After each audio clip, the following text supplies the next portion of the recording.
case I didn't say it properly last time, the Phil theme is the boom is back, to be very clear. Okay.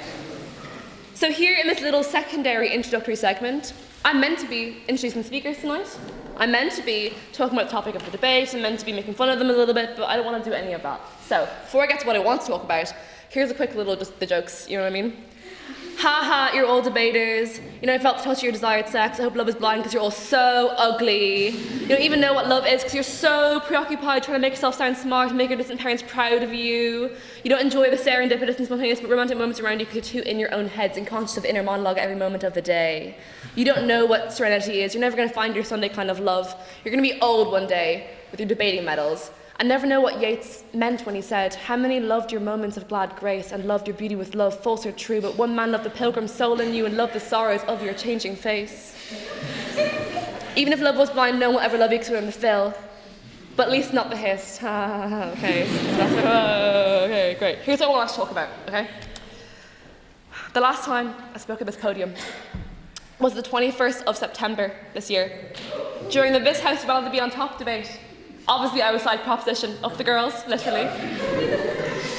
I stood here, a deer in headlights, ready to speak, but I was really dazed and confused for so long, it's not true. The waiting anxiously at the table experience, which all the people here tonight are currently experiencing, if not psychopaths, but that's not my given in the Phil.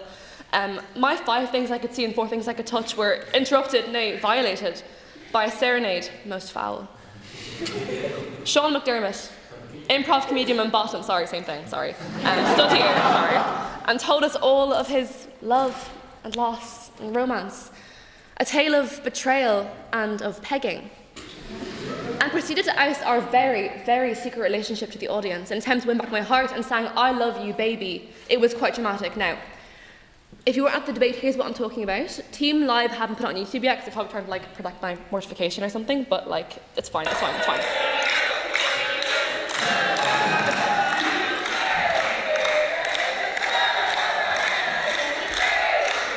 So that happened to me before I spoke in my debate last time. So I came up here and I couldn't even begin to form words. I speak fast enough as it is, and my brain was going 100 miles an hour. Since then, I've had a concerned number of people ask me oh my God, I'm so sorry, but are you in the Phil? As if I don't know what they're actually asking me. It is a truth universally acknowledged that everyone in Players has been pegged by a woman over 5'9" at least once, but they're trying to determine whether I am one such magnificent creature. Did I know about Sean's plot to expose me? To expose us, really? I shit you not, actually very many well-meaning people asked me after the debate if I was okay and if I knew who's going to tell everyone about that. And frankly, I've had enough. Due to the terrible psychological trauma the song wrought upon me, I'm no longer able to sit at this table. And so registrar speech is my only option. Jack Palmer said it would be inappropriate and kind of upsetting if I did this before the Sinn Féin government debate with Queen's University, so I've been waiting for months to face the filled audience again, explain myself and set the record straight once and for all. But where would be the fun in that? I'll be leaving the airing of Art Block's dirtiest laundry to tonight's speakers. As Amy Winehouse once said, it's not cheating, you were on my mind. Yes, he looked like you, but I heard love is blind. Thank you.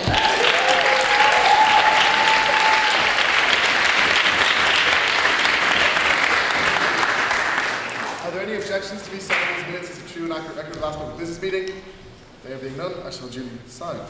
Welcome everyone to the University Philosophical Society, where the motion that stands before the House tonight is this House believes that love is blind. For our student speakers, speeches are a maximum of 7 minutes in length. For our guest speaker, is a maximum of 10 minutes in length. After the first minute and before the last of each speech, you will hear a bell, which signifies that the time for points of information is open. And at the end of your speech, you'll hear a double bell,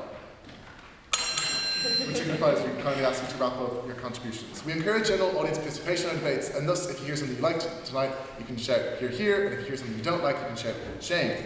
But we do still though prioritise respect to our debates, and as a result, our senior member of council, Max, is contactable at smc@tcdphil.com, or also via an anonymous complaints form in the Phil's Linktree. Alternatively, I am contactable via president@tcdphil.com. I'd like to quickly introduce our teams. On proposition, we have speaking first Ben Kieran Bennett, a first-year law and politics student and a finalist of the Phil Maidens competition, as well as the runner-up of the Hist Maidens competition.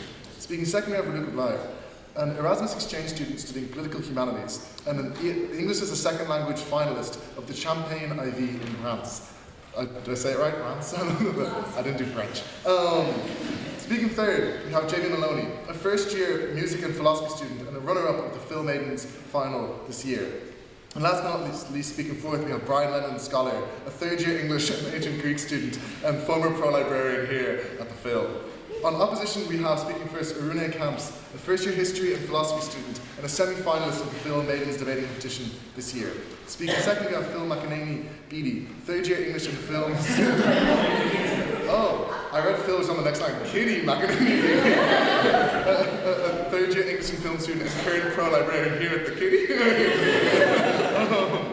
Speaking third, we have Killian Brennan Roach, a second-year classics student and the current vice president here at the Phil. And last but not least, we have our guest speaker tonight, Annie Lavin, an accredited relationships counsellor and leadership coach.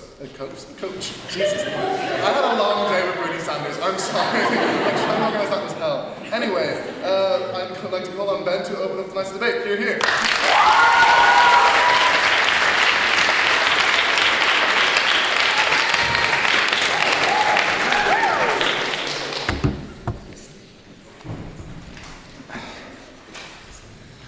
Ladies and gentlemen, I'm not sure who in the Phil decided that I should speak in this debate tonight, but it does feel great to know that when they were thinking, who'd be good at arguing that clapped people are still lovable, my name came up. But whatever the case, I am delighted to be here tonight addressing this fine philosophical society. Now, to echo my celebrity lookalike Pop Smoke, you might be asking, Ben, what do you know about love? And to be fair, I'm definitely not the most qualified to speak on this subject. For some reason, being able to name the 4 types of rebuttal just doesn't attract women the way I thought it might. When your hobbies include table tennis, debating, and being from Blackrock, you really are fighting an uphill battle. But I suppose it could be worse. I could have spent Valentine's evening at a his debate. And looking at my fellow speakers tonight, I feel a little less bad about myself. I mean, who am I up against? A Gonzaga chess captain, an emo, and a guy who flirts by quoting Slavoj Žižek. No, sorry, those were all just Jamie. So given what you might call my big virgin energy, I'm going to start off tonight by pointing out that love, thankfully, isn't just romantic. Although we don't always recognise it, non-romantic love really is all around us. Like, as a full-time legend, I love the sesh.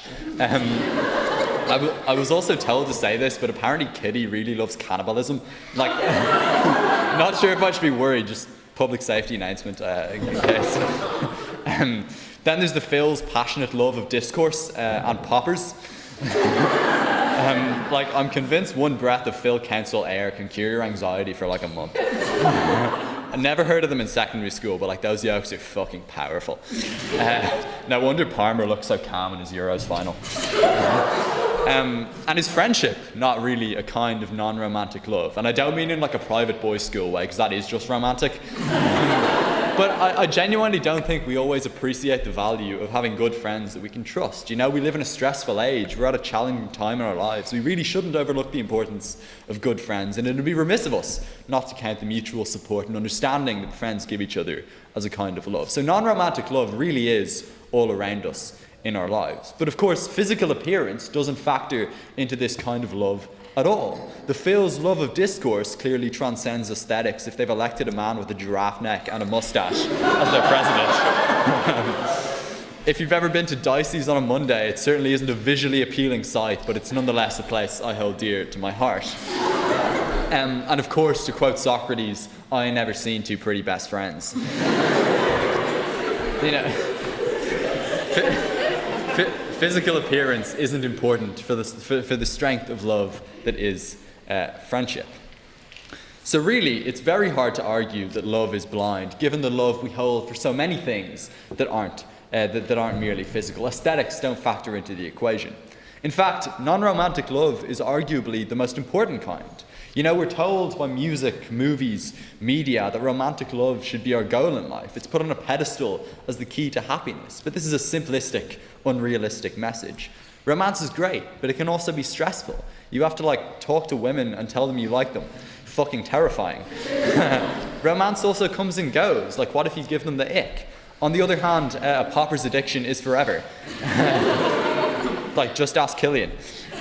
So attempting to base our entire conception of happiness on what is ultimately a stressful, uncertain phenomenon doesn't seem like a brilliant idea. Now, that's not to say we shouldn't fall in love. It's to say that as well as romance, we should remember that there can be love in our lives without some kind of formal romantic commitment. But ladies and gentlemen, there is, it would appear, another meaning to the phrase, love is blind. And it's the idea that love can make us blind to the flaws of others. We can disregard the shortcomings we see in others in light of our affection for them. It may surprise you to know that I do occasionally work up the courage to talk to women. In fact, not to flex, but I've even been on dates with them. Yeah, I didn't think I'd get there myself. So to prove my point tonight, ladies and gentlemen, I'm going to tell you all about one such time. She was smart, she was cool, she was pretty. She was also a feminist. It was nice to finally meet someone who respects women almost as much as I do.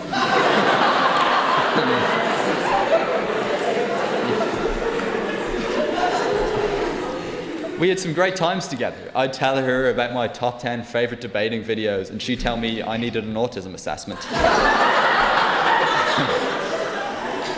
Little did she know, though, I still had the magic Phil Council fumes, so therapy was obsolete.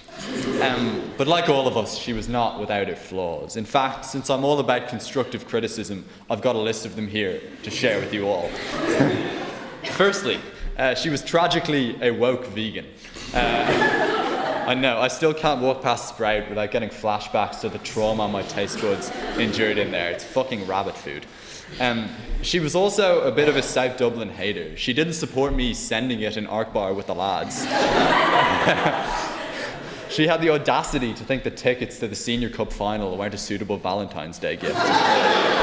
She did finally... shut up. She did finally break up with me when I tried to propose to her with a Blackrock College ring. But I mean, like, just means I can wear it to the Ruggers next week, so, you know. She also got sick of me talking about my massive bro crush on Jonathan Kelly. But like, that one's fair enough, I guess. But you know, I could look past these things. And I like to think that she could look past my receding hairline, debating obsession, and utter refusal to eat vegetables. Because at the end of the day, is that not what love is, ladies and gentlemen? No one is perfect.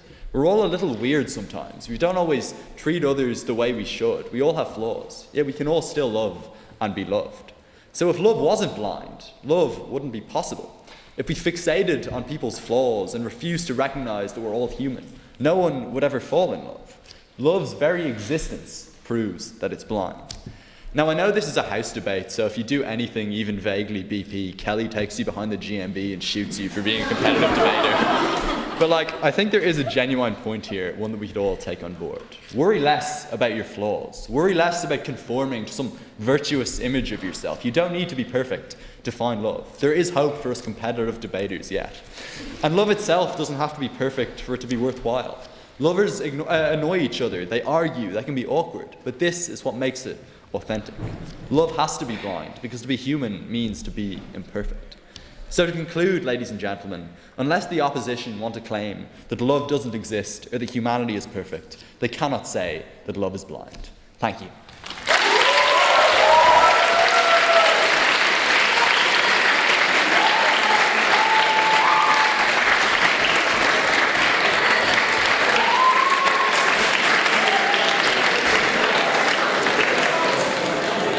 I'd like to thank Ben for that fine speech. I'll call him Rune to continue the debate. You're here.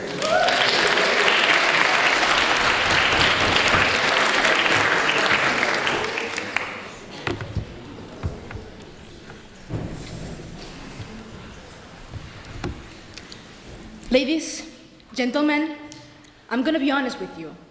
I don't know much about love. In my 18 years of life, I have never even come close to it. My romantic experience is almost, to not say completely, non-existent. In fact, a few months ago, my grandma asked me if I was dating anyone. And obviously, I had to say no. And to that she replied, "Oh, don't you worry, dear. Don't you worry. I will pray for God to find you the right lover." That pious woman. I mean, this is how bad it has gotten, you know? It has come to a point where my grandma prays for me to find the love. I mean, I can't really blame her. Even I have been finding myself in churches, looking at pictures of Jesus, searching for some spiritual guidance, begging to God to please give me strength because I don't think I can go through another winter of cold, seasonal depression alone. So, just putting the truth out there, I don't have first-hand experience with love. I mean, all I know about love, really, I have learned it through my parents' relationship. Now, I'm not gonna lie, this has been a newer sort of realization, because for the longest time, my parents' marriage felt a bit like a big inside joke. I mean, when I was in the US, my mother and I were having our weekly phone call, and after 30 minutes of talking trivialities, she casually says, "Oh, by the way, some guys sued your father." Now, I couldn't say I was surprised. It's a thing that happens a lot with my dad. And nothing terribly serious has ever come out of it, so I've never really cared. But I asked her anyway to explain why they were suing him this time. And she said that some guys think that my dad stole 5,000 euro from them. Now, I don't want to get to Paris Hilton with this and say that it's just not expensive enough, therefore not real. But if you were an accountant for some guy's business, would you only steal 5,000 euro? I don't think so. I mean, it's absurd. And I was discussing, the absurdity and the weirdness of the situation with my mother. And at some point, she does let me know that, hypothetically, in the case that my dad were to be found guilty of this alleged crime, he would go to jail for 2 years. Now, I was surprised and worried. I was only 16, way too young to have a parent in jail. The trial was in Palma de Mallorca the following week, which is just like a 25-minute plane ride from where we live. And silly me, thinking that my poor mother must be so heartbroken by the events just mentioned, I asked her if she was going to go to a trial with my dad, for like emotional support or something. And she said, and I quote, "I can't go. I have stuff to do." Now, at first I thought it was some sort of weird coping mechanism because, for the love of God, mother, what the hell do you have to do that is more important than a trial where it will be decided whether your husband goes to jail or not? This is one of the reasons why, for the longest time, I doubted whether my parents loved each other or not. In rom-coms and films, you see represented this sort of love that it's so big and intense and emotional that it almost blinds you. And I guess that you can see this sort of love in real life too. I have been testimony to friends going insane, changing their style, their hobbies, and their life, hoping that their crush will like them back. I have seen people ignore every single red flag of their partner, claiming that love is blind, that love doesn't see faults, that they are just so in love, and truly, I get it. I understand.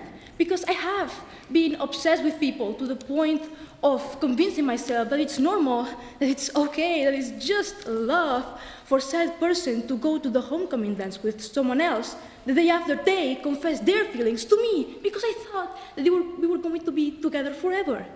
I have been infatuated with people to the point of choosing to study philosophy in Trinity, risking career suicide and unemployment, because I thought that my hot philosophy teacher was my soulmate. Yes, I've been there, I've done that, yes. I've done the big gestures, I have ignored things I shouldn't have ignored. I have been blinded by, was I blinded by love? Or was I blinded by delusion?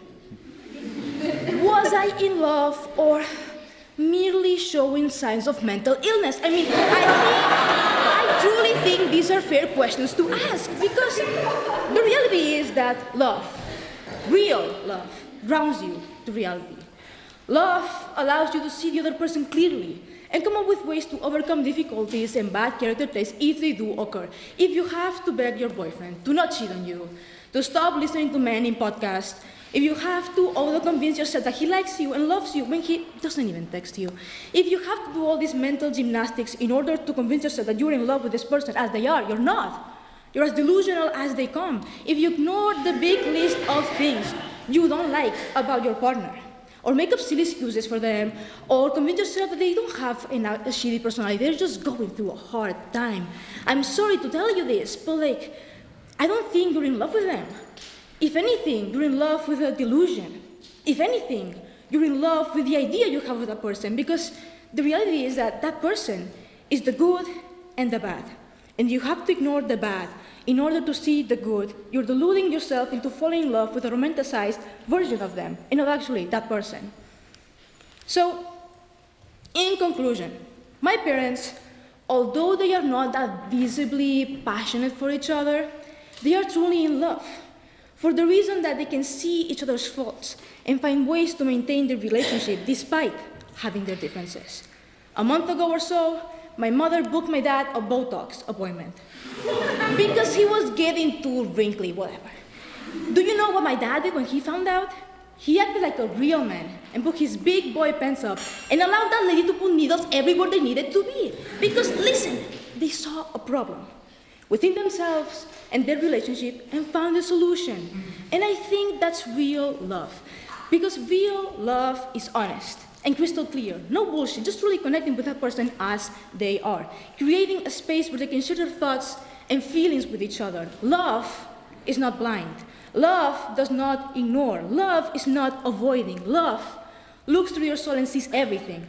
So I beg you to please oppose this motion. Thank you.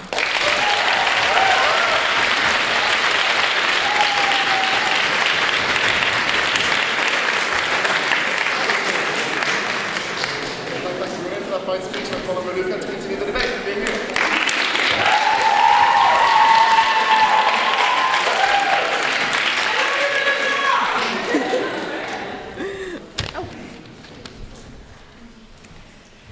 First of all, I want to thank the field for inviting me to speak on this topic because I am the perfect person to speak on this motion. I have hopeless romantic engraved on every cell of my body. I speak French, write poems, sometimes love letters. I drew all of my boyfriends. I lived next to Paris. I basically live and breathe romance. And I'm the first person to say that they are blinded by love. But that is not a bad thing, regardless of what my besties always say. Raluca, if you like him, that's what's most important. They'd say with a sigh every time I show them who I fell in love with. He looks better in reality, I swear. I cry every time. They'd respond, oh, I'm sure he does. My comeback, he has a good personality. They'd respond, we've heard that one before. So am I blind? I really have to prove to you that love is blind because otherwise love is stupid, and I can't look stupid in front of my friends because I'm a smartass. So bear with me. But this speech is not about appearances actually, or at least not just about physical ones. Because when we say love is blind, I think we refer to so much more than someone's looks. When my besties sigh every time after having to listen to endless stories about my love life, I think it's about much more than my taste in men's physical appearances, but they just can't see my love interest as greatly as I see them. And that is normal. Love is blind, meaning that we can see even the most mediocre, average, uninteresting, simple-minded people being talked about with such fervor, adoration, and admiration.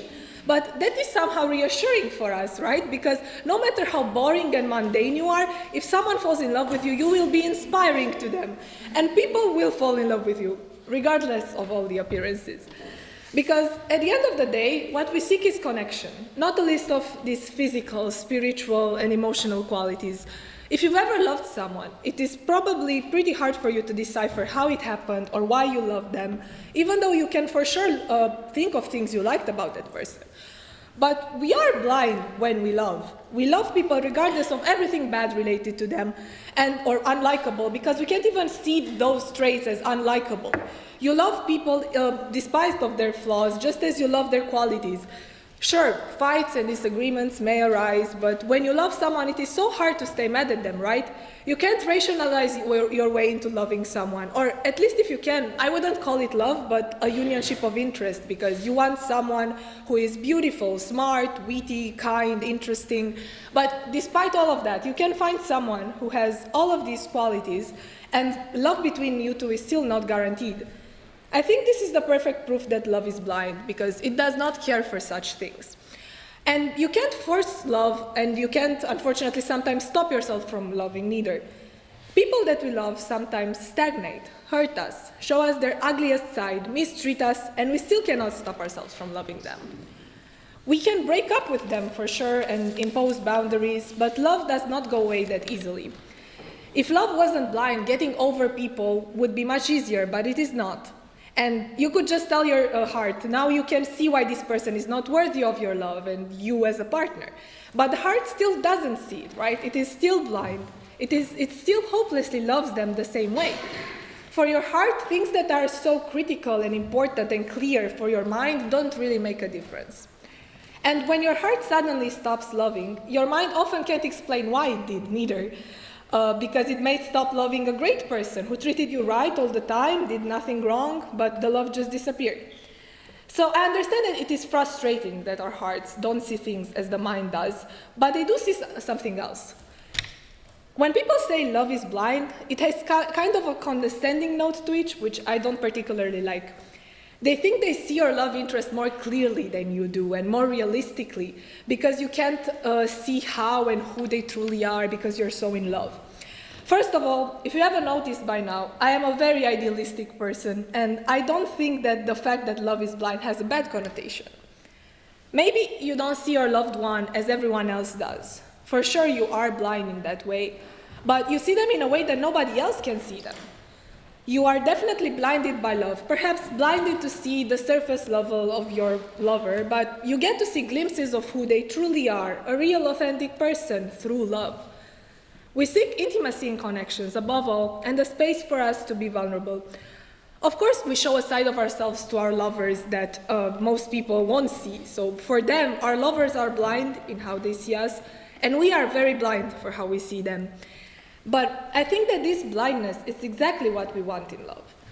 We don't want our partners to see us exactly how everyone else does, because it feels good when they are blinded by love and can see us in such a unique way through the love they carry for us.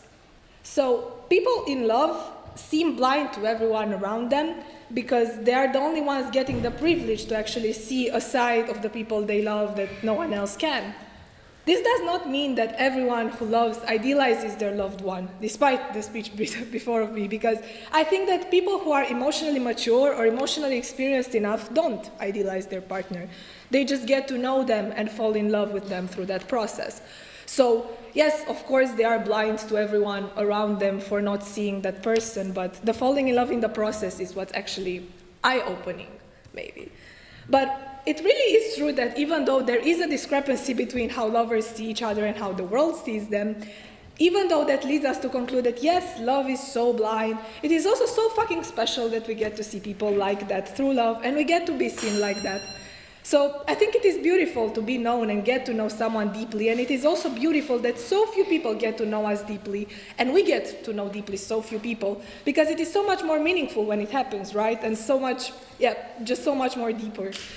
And it definitely happens in love when it is more than just infatuation, idealization, despair to escape loneliness, or other side quests that people may end up calling love. We don't have the time for me to detail what I think love truly is, but you get it.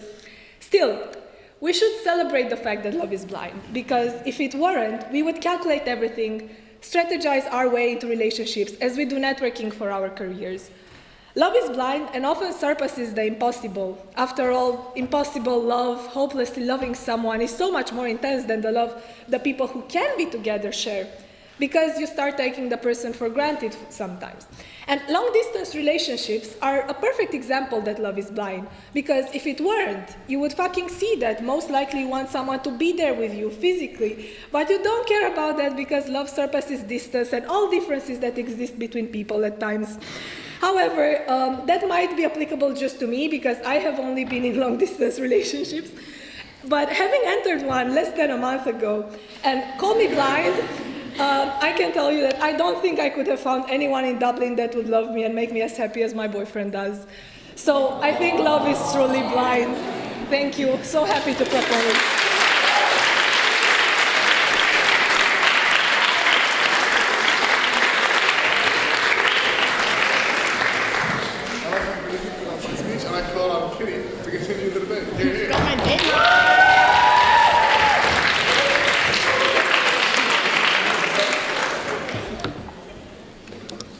Hello, my lovelies. Okay, so if you know anything about my dating history, love life, you're probably like, Kitty, why are you on Love Is Not Blind? The amount of flaws that the people you date have. You should really, you always enter into these weird relationships. How can you say love isn't blind?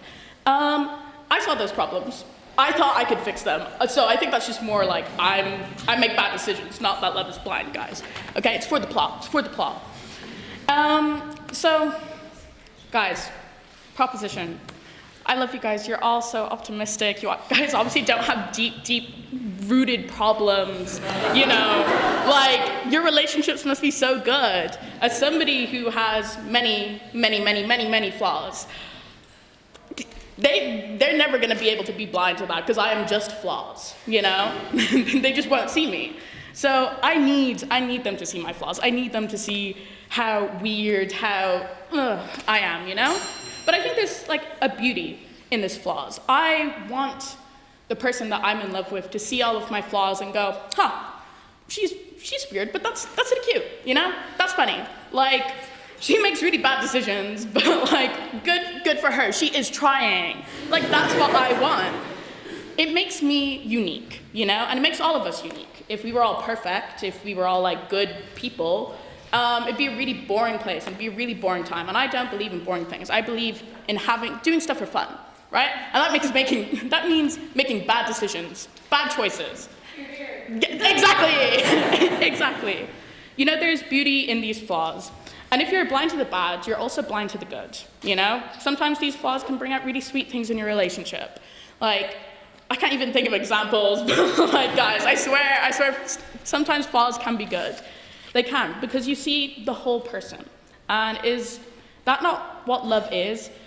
When you see the whole person and you look at them and you're like, yeah, I want to spend the rest of my life with them. Even if they have weird eating habits, even if, you know, they get really drunk sometimes and make bad decisions. I want to spend the life with them. I want to grow with them. But it seems what the proposition, oh my God, I'm sounding like a debater, the proposition. guys, I swear I don't have like 3 main points and I'm gonna start with rebuttal and everything, no. But it seems what the proposition believes is they don't believe in love. They are just all obsessed, right? Guys, it's obsession, and it's a blind obsession. You guys are in love with the idea of a relationship, with the idea of seeing somebody and believing that everything will be great, like everything will be so fine that they'll only sort of see the best parts of you. That's, guys, I hate to break it to you, that's not real.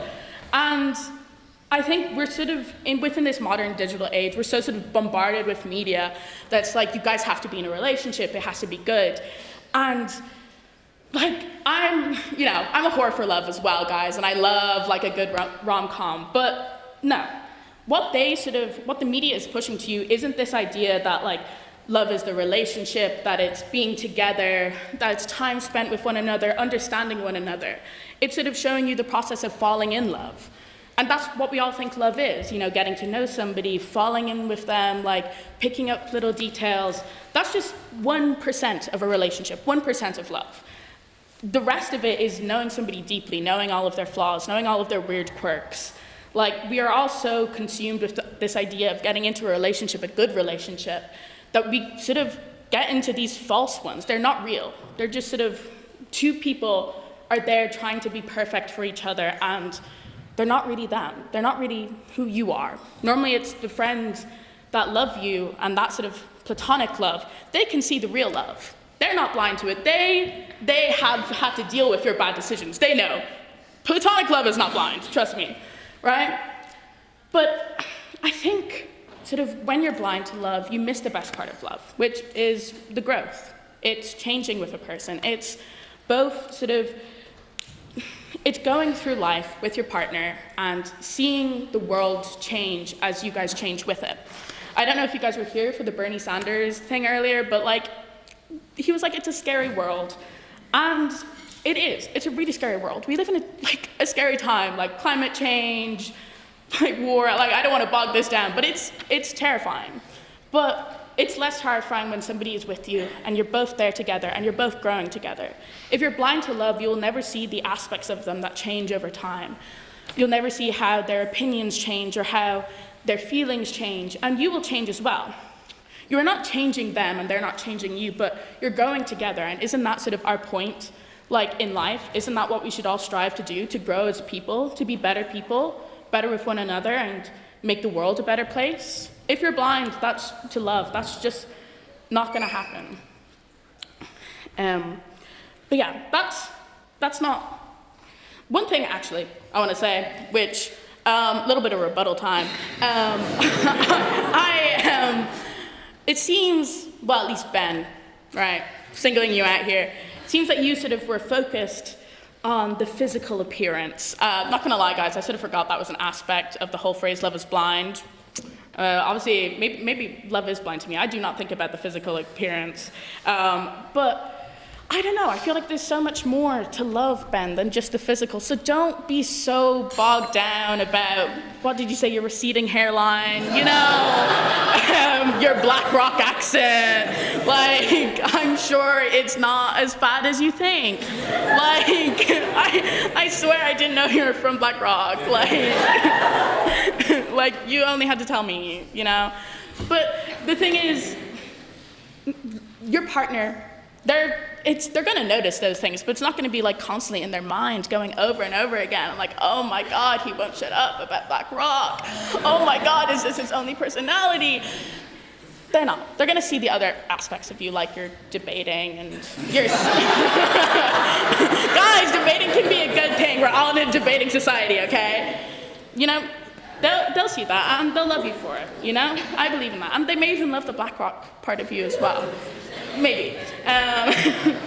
You know, but love isn't, Reluca, love isn't stupid.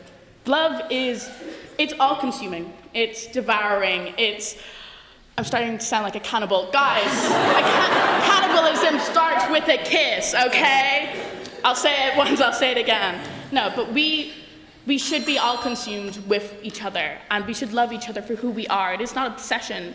It is love, it is understanding. So grow with your partner. Don't be blind to them. Love isn't blind, guys. Woo! Ready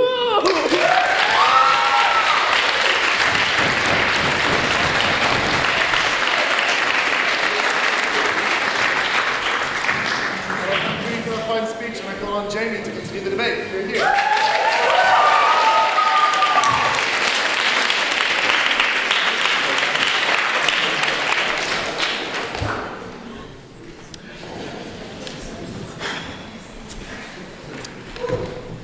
John Lennon said, "There are two basic motivating forces, fear and love." Lennon perfectly embodied the first of these motivating forces by repeatedly beating his first wife. But it's the second of these motivating forces about which I'd like to talk to you today. Love is the most common word in the entirety of the Beatles' discography. It's used over 600 times, and it's used to describe a whole plethora of women who the respective Beatles each fell in love with, from Julia to Michelle to Norwegian Wood, which was written about a woman with whom John cheated on his first wife. She couldn't catch a break. But what was it about all of these women that so enchanted this ragtag gang of talented sociopaths? And what is it about love that makes us fall head over heels again and again despite our best wishes? Ladies and gentlemen, love is blind. But what does it mean for love to be blind? Well, in the first place, it means that every one of us has flaws. Take Ben here.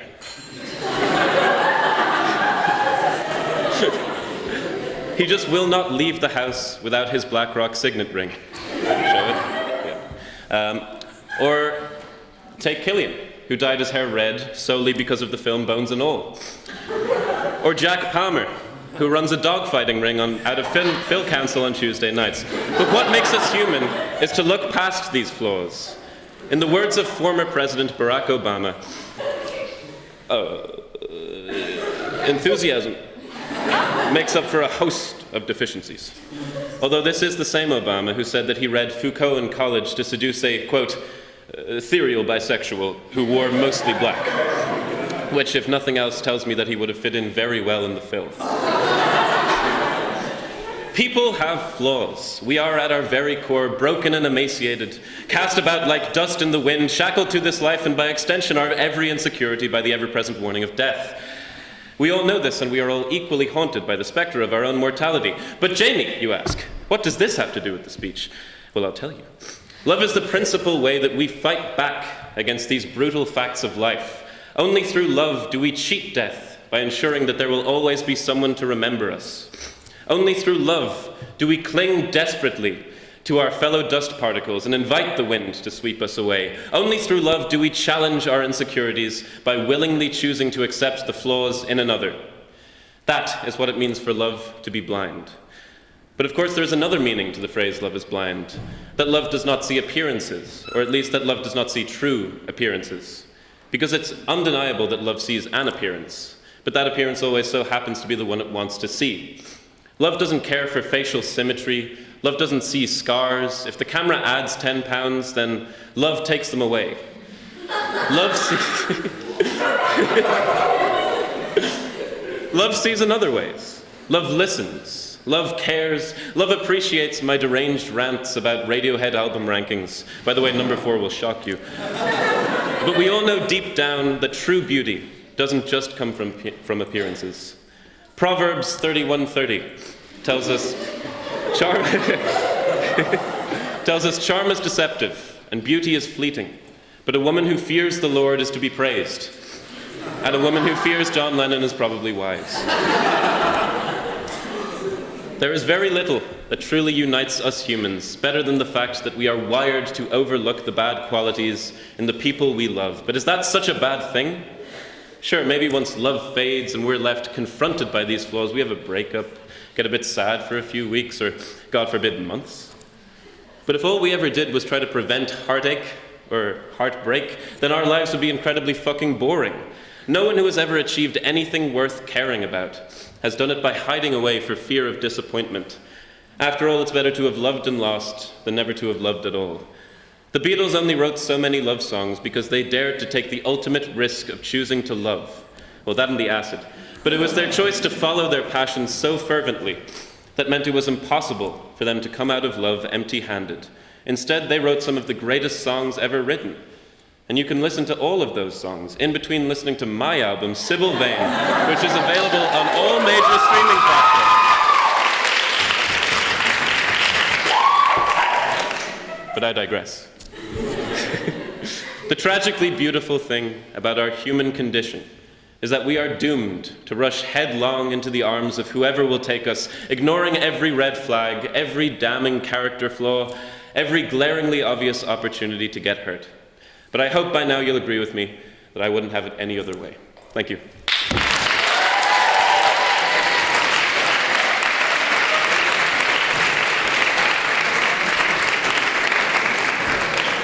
I'd like to thank you for that fine speech and call on Killian to continue the debate. You're here.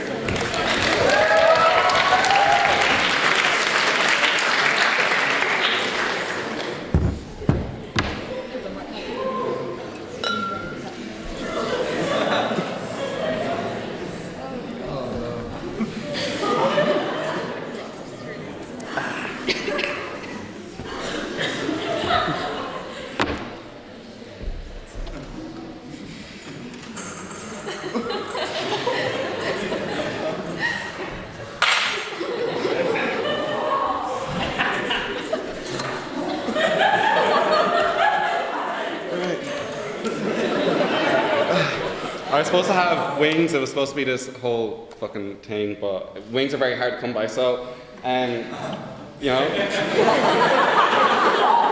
I would like to thank our sponsor, Red Bull, for continuing to sponsor our debates. Now, Eurydice, dying now a second time, uttered no grievances toward her husband. What was there to grieve but that she had been loved? Wow, it's beautiful, you know? And my bounty is as boundless as the sea, my love is deep. The more I give to thee, the more I have, for both are infinite. Beautiful, you know? He is more myself than I am. I am whatever our souls are made of, his and mine are the same. If all else perished and he remained, I should continue to be. And if he were annihilated, the universe would turn to a mighty stranger. Like, fuck, you know? I lie to her, say that I'm doing fine, when really I'd kill myself to hold you one more time. Woo indeed.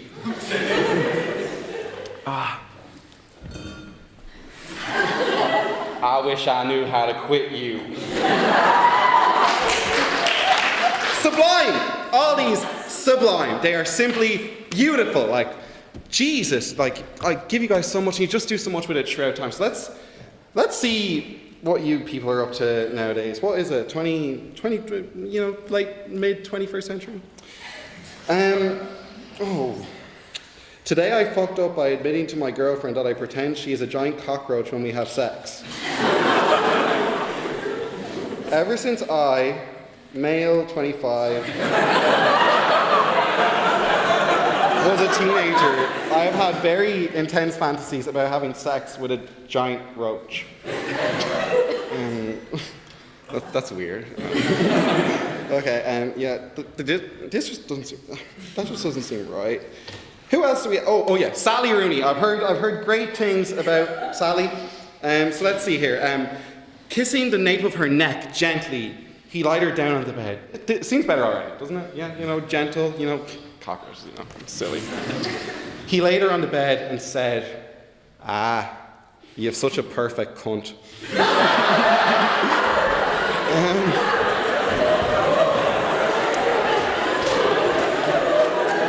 That doesn't seem great either. Okay, what else? Bo Burnham, great chap, great Bo, love Bo, known him since he was a child. Okay, so let's see. Right, this sounds better. Mid-October, with leaves spill like coloured pencil sheets. Like, see, good, better already, The streets dicing our towns into neat, unfair portions, and me eating that pussy, baby.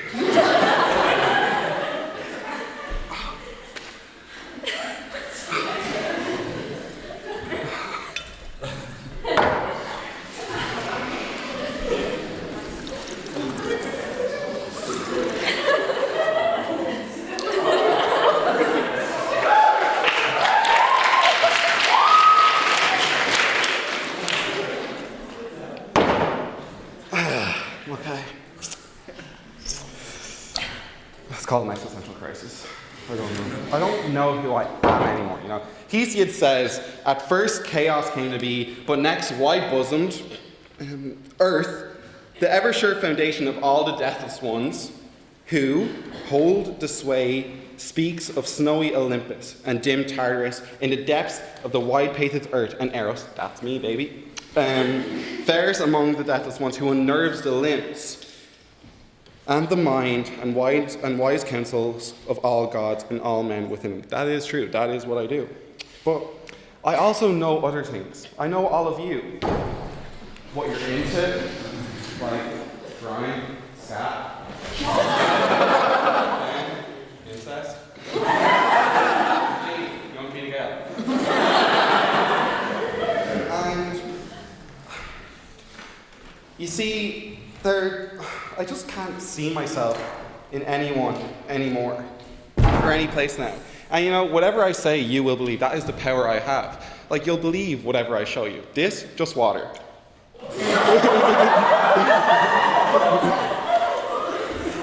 Love you. And I can't find myself anywhere anymore now. Like, you people, and that is meant to be fucking derogatory. Let's see what you like. You like to turn to religion to find love. So I went looking there, and I went up to Bram, to be exact. I went to the Theological Society, and I got this copy of the Bible. The Protestant Bible, and if you ever want to know how to tell the difference between a Catholic and a Protestant Bible, it's easy. The Protestant ones, the print is in red because it's written in the blood of Catholics. I thought, what's a good story about love? What's a story about love you always hear in the Bible? And I thought, perfect. Abraham and Isaac, great story. I always hear it's about love. So let's go through the story of Abraham. So God's sitting up in heaven. He goes, Abe. And Abe goes, big man. And how are you? And he was like, God's good. Yeah. How are the kids? And Abe was like, yeah, grand. You know yourself, Herding, sheeping. And how's Isaac? Oh, great. Isaac's great. Great chap. And, thanks for getting him for me, God. Like, Isaac's great. I love Isaac. Isaac's such a lovely chap. Thanks for making sure that I could have no problem, Abe. You know me. Me and you, we're like that. Yeah, I love you, God. I really do. Love, you say. Yeah, of course. Do anything for you, man. God's like, anything. You see that mountain there, Abe? Why not tomorrow, don't you take Isaac for an old walk up there? Apparently they're from Monaghan. Up the mountain, for a nice little hike, sunset and everything. Oh, God, you're so wise. Like, of course I'll do this. Yeah, and like, if there's like a bed of rocks with some hay on top of it, like an altar, why not get Isaac to like lie down on it? Oh my, you are so smart. And yeah, and like, what he's done there, slit his throat. Open his neck up and spill his blood as an offering to me. What? Cut his throat. Yeah, I thought you said that. Sure. Isaac? Dad? We're going for a walk? Okay. Now, just lie down there now, Isaac. Okay? It's for you, God. Gonna do it. Gonna do it. Yeah, yeah. Daddy? No. Okay. Wait! Just joking. That's not a love story, that's a fucking psychological thriller. So I'm not into religion, and I know there's love in you. I know, like, I was in bed with this guy once back in Germany in 1840. And his name was Mark, he was kind of a bad boy, you know, and like, we'd be in bed and he'd be like pure dirty talking, like he'd be on top of me and he'd be like, oh, you've nothing to lose but your chains. I wasn't even wearing chains. I mean, like, he'd be so, I always had this spectre hot in Europe, I don't know what it was on about. Like, it was like, all I could think was like, go on, you good thing, you know, you seized the means of production, you mad yoke. And this here says intermission, in case I'm losing the room. I don't think I have, but we'll do the intermission anyway. What's the difference between a priest and Woody from Toy Story? What? I'll tell you. Woody goes limp when a child walks in the room. And so, he's dead now. He still has a bit of sway, but I miss Mark, I do. But I thought, where else will we find love? And you can never go wrong with the Irish, hence the get one, you know? And I thought, who do they love? And it clicked with me. Paul Mescal. Paul Mescal, they love Paul Mescal. And what is Paul Mescal? Paul Mescal, that's right, a culchie, a culchie. So where else better to find a culchie than the Phil? So I came to the Phil, and I thought, who in the Phil would like service this, like a culchie, you know? Who in the Phil would service that is like, you know, southeast, Waterford, tick agricultural head on him. And I thought, that's right, Shane Burke, right? Look at him, beautiful. And you know, I came up to Shane and was like, Shane, I love you, man. I really do. And we went on a date. And he kept talking about blahs. And if you don't know, blahs are like these sugary breads, these like floury breads, and it was bizarre, but like the first night we had sex, he bottomed. We walked into his room and his bed covered in blahs, and he said, hey there, sugar, you lie down on the bed there, put your head on the blahs, you lick them up, them blahs, and you go to sleep real quick, and I lick them blahs up off you, and we'll have a good time, a real good time, me and you. And he said, and I know what you like. I've got 5 blahs on me, and I'm gonna cover them all up you, yeah. And I thought, he's hot, you know? And I've always wanted, there's such great feats of love I've always been so interested in. Dirty Dancing, you all know the movie Dirty Dancing, yeah? Amazing movie. Like, I think that, I can't see myself anywhere anymore. I see myself in that movie. That love to like defy your father, get up on stage, do that dance, lift, a provocative dance in the 60s, like all about sex and grinding on one another. That's beautiful, man, to like defy boundaries. And it's Dirty Dancing, a beautiful movie. The second time me and Shane went on a date, we went home. It was yesterday, Valentine's Day, actually. He bottomed. And I was like, do you want to watch a movie? And he was like, of course, yeah. And I was like, oh, let's watch Dirty Dancing. And Shane said, I hate Dirty Dancing.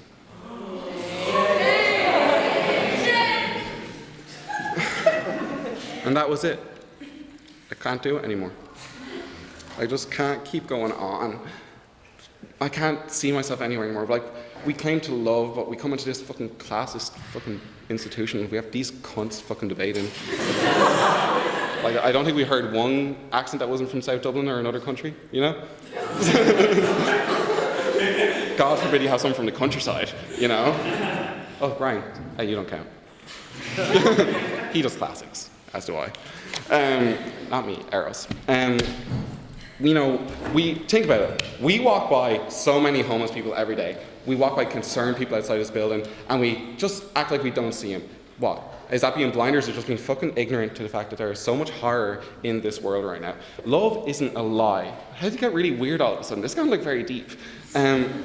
Love isn't blind. It's a fucking illusion. It's an illusion we tell ourselves so that we can ignore the persistent horrors we face in everyday life. It's something so we can feel comfortable and hide and act like there isn't war raging around the world, that there isn't like one of the worst homeless crises, housing crises in this country, and we use it to shield ourselves. Is that good? I don't know. I'm it. So it's up to you. And I'm not blind. I am simply broken. And I have no mouth, and I must scream. So thanks, everyone. Well, yeah. Wait!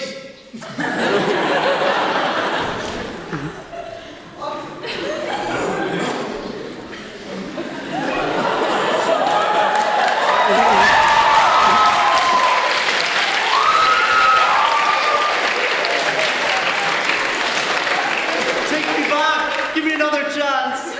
I don't know, Shane. I can't do it anymore. Gillian, please!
Is this actually water, Killian?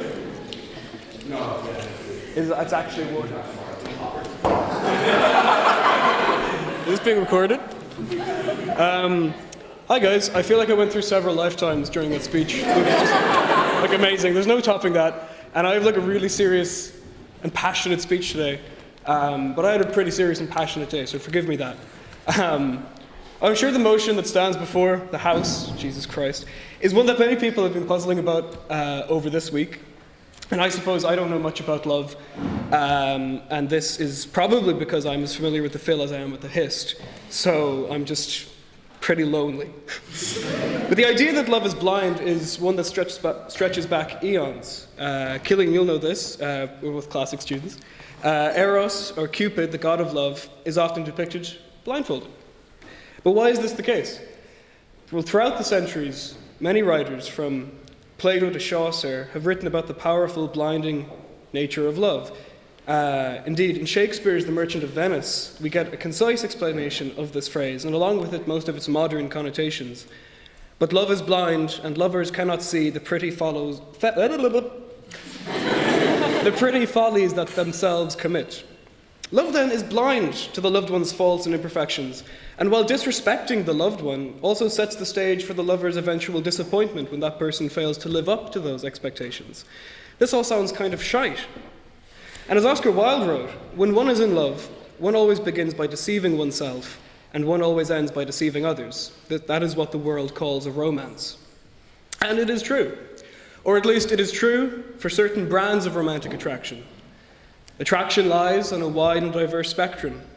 And this makes sense when one realizes that Cupid was depicted as both warm and sweet, both violent and mad. Romantic attraction takes many forms, not all of them based in reality, and not all of them healthy. Call it what you may. Infatuation, limerence, lust, idealization, these brands of love are real enough because they exist, but ultimately deal in an unreality. They deal with a self-imposed blindness.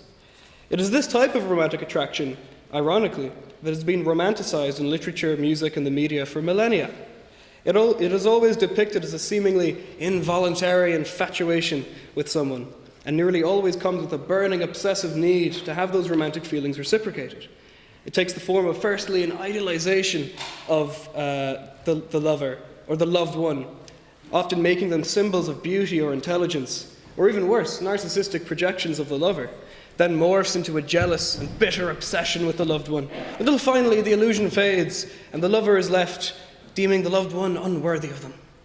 The cycle continues indefinitely until either the degradation of age or spirit lulls the lover's limerence, or in extreme cases, the pain from such blindness results in extreme mental distress or suicide. And these idealizations always distance oneself from the loved one. It is safer to resign oneself to a painful, if familiar, attraction than it is to reach out and risk those feelings being changed.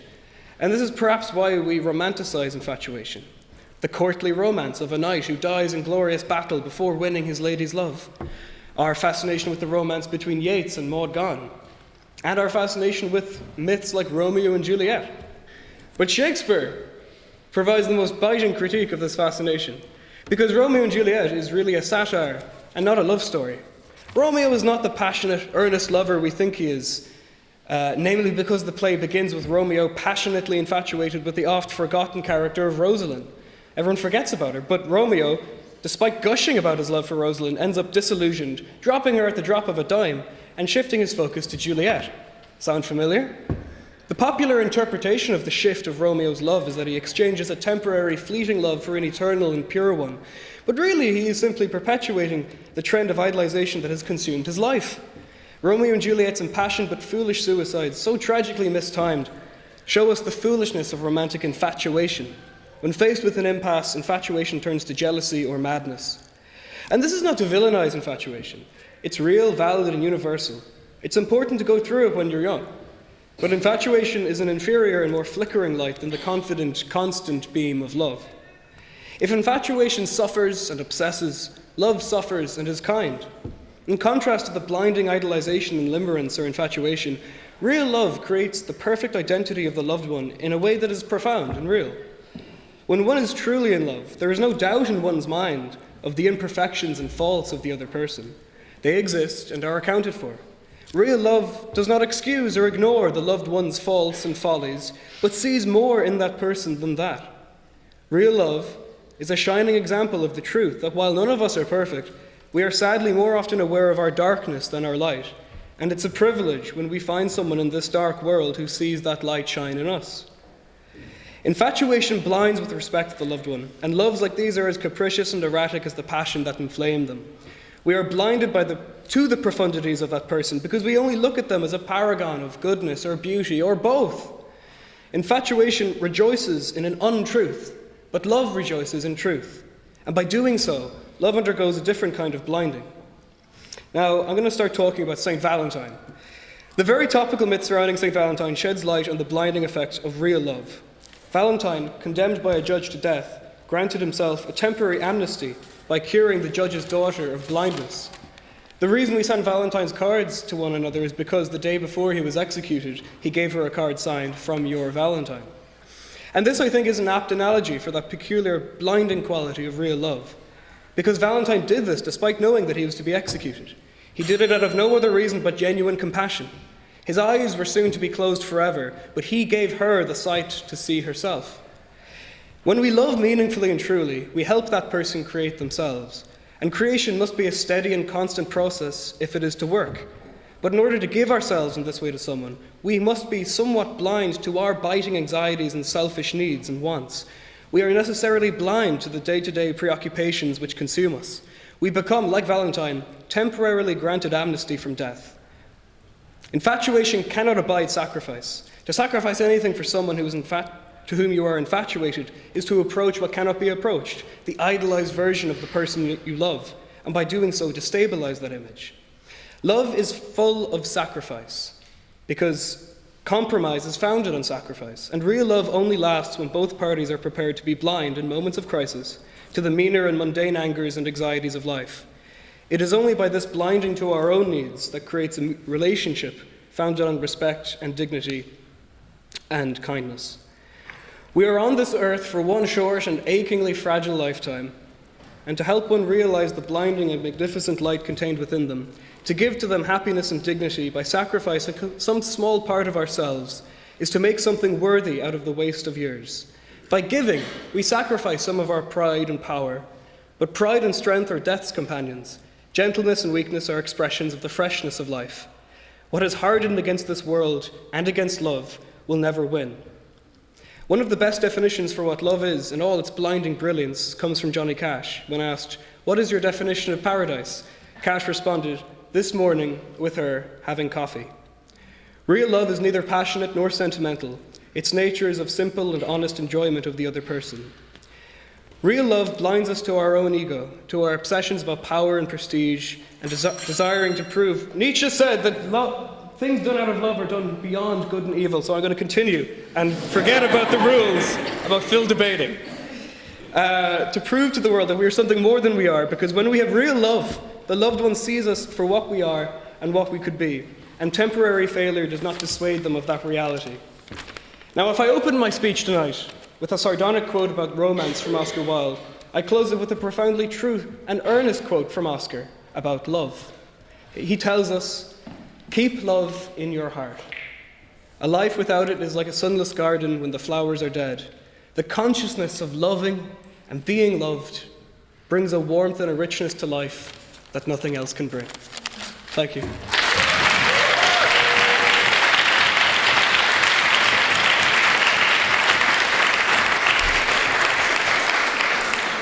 I'd like to thank Brian for the fine speech and our guest speaker for tonight, and allow me to close out the debate. You're here.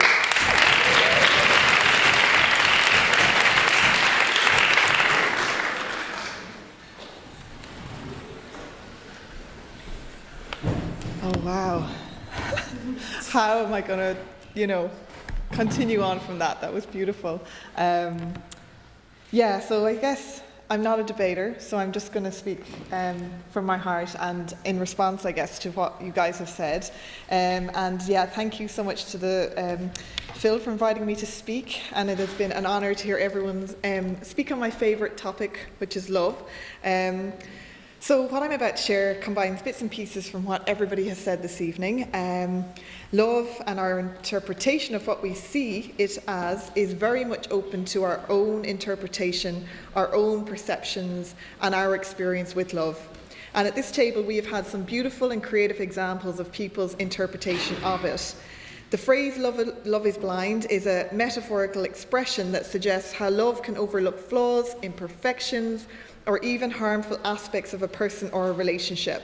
If we use the phrase to focus on romantic love, it implies that when someone is deeply in love, they may not see the negative aspects of their partner or the relationship clearly.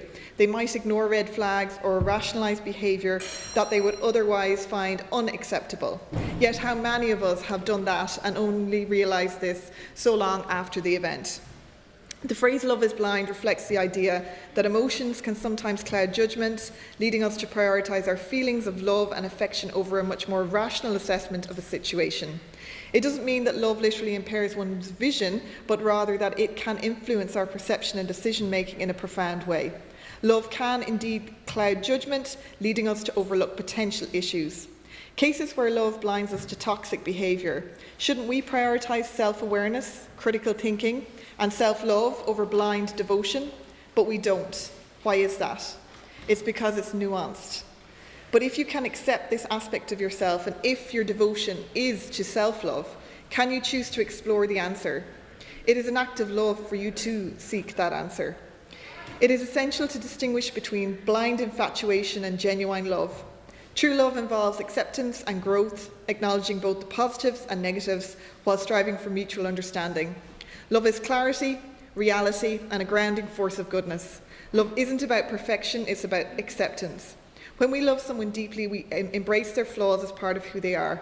This is true in romantic and non-romantic relationships. It's this acceptance that transcends physical appearance, societal norms, and even someone's love of poppers. As we conclude, let's reflect on the question, is love blind? While love can certainly cloud judgment and lead to overlooking flaws, it also possesses the remarkable ability to see beyond the surface, embracing the essence of a person. True love involves a delicate balance of emotional connection and rational understanding, where acceptance and growth can coexist. Yet how often do you bring your head and heart together when it comes to matters of the heart? If we consider that love in its essence believes in the interconnectedness of all beings, when viewed through a spiritual lens, it is not blind, but rather sees with clarity and depth. It is the recognition of the divine essence within ourselves and others, fostering empathy, compassion, and connection. When we embrace this perception, love becomes a guiding force that transcends superficial differences and reveals the inherent goodness in all beings.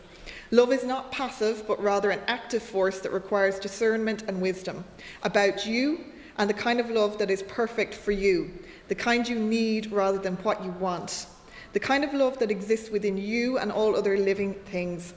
What could our world be like if we opened our mind, heart, and soul to all aspects of love, rather than solely relying on romantic love to fill all our voids? Where is love calling you to take off your rose-tinted glasses today to make true and real love visible? Because it is all around us, and it's a choice open to us. To be loving, to notice when someone is loving towards us. To love is to be seen and heard.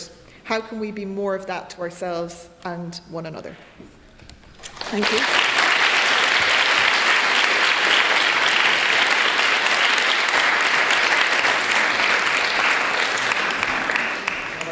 Lavin and all speakers for a wonderful debate. Just a reminder that we will have a wine reception in next door.